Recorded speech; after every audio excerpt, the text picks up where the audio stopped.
Hello everyone. NCERT के द्वारा अपनी सोशल साइंस की बुक में एक बड़ा बदलाव किया गया है। उन्होंने करप्शन इन द जुडिशरी नामक सेक्शन को अपनी पुस्तक में जगह दी है, लेकिन इसको लेकर के अब देश भर में बहस भी छिड़ी हुई है। एक तरफ ये कहा जा रहा है कि न्यायपालिका में भ्रष्टाचार अगर है तो अन्य संस्थानों में भी है, उसको क्यों नहीं पढ़ाया जा रहा है।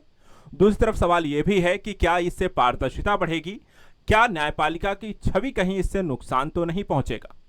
आखिर पूरा मामला क्या है, आज हम इस वीडियो को माध्यम से इस मुद्दे को सरल और आसान भाषा में समझने का प्रयास करेंगे कि आखिर एनसीईआरटी के द्वारा जो बदलाव किया गया है ये क्या है और इसके क्या इफेक्ट देखने को मिल सकते हैं, ये सकारात्मक है या इस पर सवाल उठाना लाजमी है।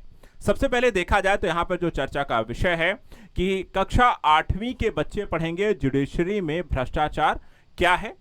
एनसीईआरटी के द्वारा देखा जाए तो सोशल साइंस में इस टॉपिक को एक सेक्शन के तौर पर जोड़ा गया है और इसे पेंडिंग केस जो न्यायपालिका में है उनके बारे में इसमें जानकारी दी गई है। पूर्व सीजीआई हैं उनके बारे में भी कुछ यहाँ पर आपको ऐड किया गया है।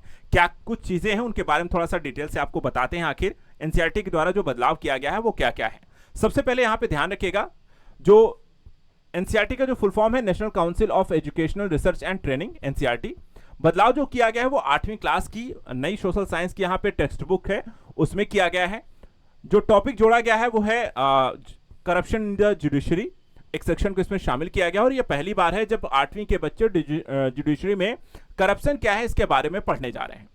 क्या क्या चीजें इसमें शामिल की गई हैं तो इसमें ये चैप्टर में देखा जाए तो सुप्रीम कोर्ट के 81,000, हाई कोर्ट के 62,40,000, डिस्ट्रिक्ट और सबऑर्डिनेट कोर्ट के 4,70,00,000 पेंडिंग केस की संख्या इसमें बताई गई है। साथ ही पिछले एडिशन की अगर हम बात करें उसके मुकाबले जो है एक बड़ा बदलाव यह है कि इसमें यहां पर चैप्टर में ज्यादा दातर कोर्ट के स्ट्रक्चर रोल पर फोकस किया गया है। बदले हुए चैप्टर का नाम हमारे समाज में जुडिशरी की भूमिका ऐड की गई, यानी कि कुछ बदलावों के साथ इसे नए चैप्टर को यहां पर जगह दी गई है। अब देखा जाए तो यहां पर इसके एनसीईआरटी जो है उसके बारे में थोड़ा सा आपको बता देते हैं एनसीईआरटी क्या है और किस तरीके से आपको काम करती है।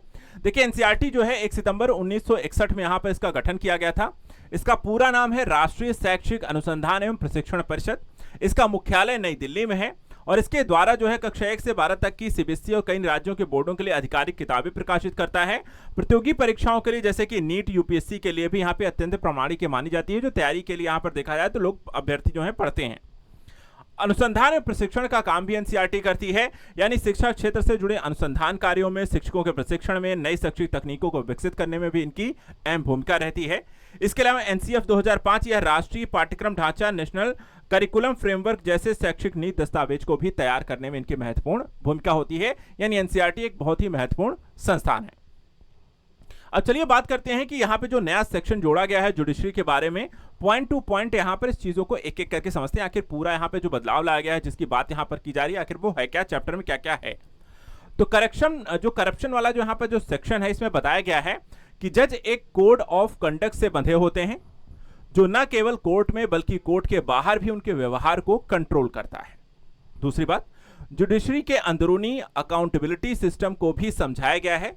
Centralised public grievance रिटेंस and monitoring system CP grams के जरिए शिकायतें लेने के तय तरीके भी बताए गए हैं कि आखिर कैसे किस तरीके से ये तरीके तय किए जाते हैं, क्या क्या चीजें होती हैं। किताब के मुताबिक सीपी ग्राम सिस्टम के जरिए 2017 और 2021 के बीच 1600 से ज्यादा शिकायतें यहां पर मिली थी।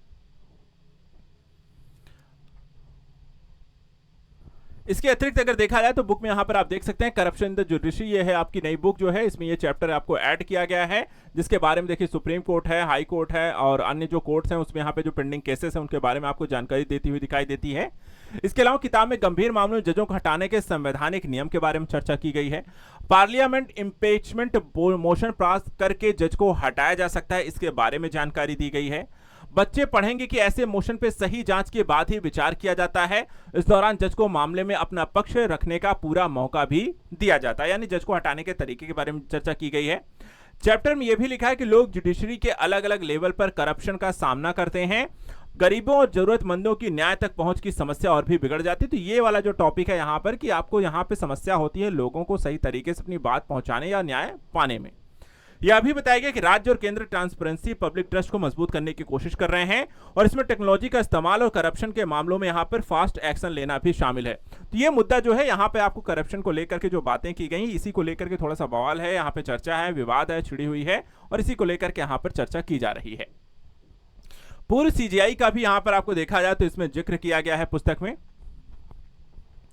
किताब में भारत के पूर्व चीफ जस्टिस बीआर गवई का उल्लेख किया गया। किस मामले में?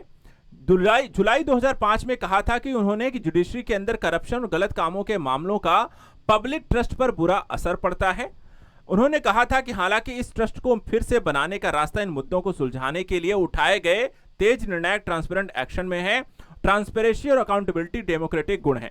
तो यहां पर उन्होंने भी इस बात का जिक्र किया था कि यहां कहीं ना कहीं न्यायपालिका के दृष्टिकोण से कुछ मामलों में आपको भ्रष्टाचार, करप्शन की चीजें पाई गई हैं, जिसे हम अकाउंटेबिलिटी और डेमोक्रेटिक गुण जो ट्रांसपेरेंसी उसके माध्यम से प्राप्त कर सकते हैं, उसे सही किया जा सकता है। उसी को यहां पर आधार बनाया गया इस बुक में। तो देखा जाए तो भ्रष्टाचार एक ऐसा चीज है जो कि आपको हर एक विभाग में है, सिर्फ न्यायपालिका में है ऐसा यहां पे कहना गलत होगा। आपको इस मुद्दे को लेकर के पढ़ाया जाना गलत नहीं है, लेकिन हाँ यहां पर कहीं ना कहीं हर एक मुद्दे को, हर एक संस्थान के बारे में करप्शन के दृष्टिकोण से उसमें अकाउंटेबिलिटी और पारदर्शिता क्या रोल है, संस्थानों और प्रशासनिक क्षेत्रों में इसके यहाँ पर कितनी जरूरत है, उसके मोरल कंडक्ट और सभी चीजों के बारे में जानकारी देना कहीं से गलत नहीं है। हाँ, लेकिन पक्षपातपूर्ण तरीके से बातों को रखना ये गलत रहेगा। किसी एक पक्ष को यहाँ पर बताना और दूसरे पक्ष को नजरअंदाज कर देना ये भी गलत कहा जाएगा। इस संदर्भ में आपका क्या कहना? क्या एनसीईआरटी में किया गया बदलाव उचित है या फिर यहाँ पर इसे और भी बेहतर बनाया जा सकता है? इसको लेकर के आप हमें कमेंट करके बताइए और ऐसे इंपॉर्टेंट करंट अफेयर्स के लिए आप चैनल को सब्सक्राइब करके रखें। आज के लिए इतना है। Thank you so much and good luck.